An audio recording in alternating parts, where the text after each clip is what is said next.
നമസ്കാരം. Raf talk ഫുട്ബോളിലേക്ക് അവർക്കും സ്വാഗതം. കോപ്പ അമേരിക്കയ്ക്ക് മുന്നോടിയായിട്ടുള്ള സൗഹൃദ മത്സരങ്ങളിൽ ആദ്യത്തേത് വിജയിച്ചുകൊണ്ട് അർജന്റീന ഇതാ കോപ്പ ഡിഫൻഡിങ്ങിനുള്ള ഒരുക്കങ്ങൾ സജീവമാക്കി മാറ്റിയിരിക്കുന്നു. വിജയിച്ചുകൊണ്ട് തുടങ്ങിയിരിക്കുന്നു ജൂൺ മാസത്തിലെ ഇന്റർനാഷണൽ മത്സരങ്ങൾ എന്നർത്ഥം. ഏകപക്ഷീയമായ ഒരു ഗോളിനാണ് അവർ ഇക്വഡോറിനെ പരാജയപ്പെടുത്തിയത്. ആംഗേൽ ഡി മരിയയാണ് അവരുടെ വിജയ ഗോൾ കണ്ടെത്തിയത്.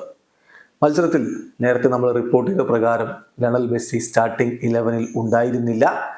അദ്ദേഹത്തിൻ്റെ മിനിറ്റുകൾ മാനേജ് ചെയ്യും എന്ന് ലയണൽ സ്കലോനി പറഞ്ഞതായിരുന്നു. ഏതായാലും മെസ്സി ഇല്ലാതെ Lautaro Martinez, Julian Alvarez, Angel Di Maria എന്നിവരെ മുന്നേറ്റ നിരയിൽ ഒരുമിച്ച് അണിനിരത്തിക്കൊണ്ടാണ് ലയണൽ സ്കലോനി തൻ്റെ ടീമിനെ കളിക്കളത്തിലേക്ക് വിട്ടത്.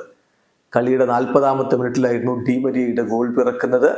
മനോഹരമായിട്ട് ക്രിസ്റ്റ്യൻ റൊമേറോ പന്ത് അദ്ദേഹത്തിലേക്ക് കൊടുക്കുകയായിരുന്നു.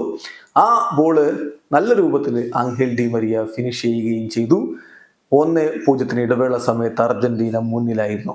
രണ്ടാം പകുതിയിൽ പിന്നീട് ലിയോ മെസ്സി കളിക്കളത്തിലേക്ക് വന്നു.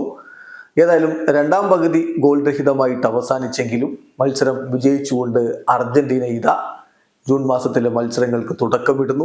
ഇനി ഒരു മത്സരം കൂടിയാണ് കോപ്പ അമേരിക്കയ്ക്ക് മുന്നോടിയായിട്ട് അവർക്ക് സൗഹൃദ മത്സരമായിട്ട് കളിക്കാനുള്ളത്. അത് ഗോട്ടിമാലയ്ക്കെതിരെ ജൂൺ 14-നാണ് ഇന്ത്യൻ സമയം പറയുമ്പോൾ. ജൂൺ 15-ന് പുലർച്ചെ 5:30-നാണ് ആ കളി.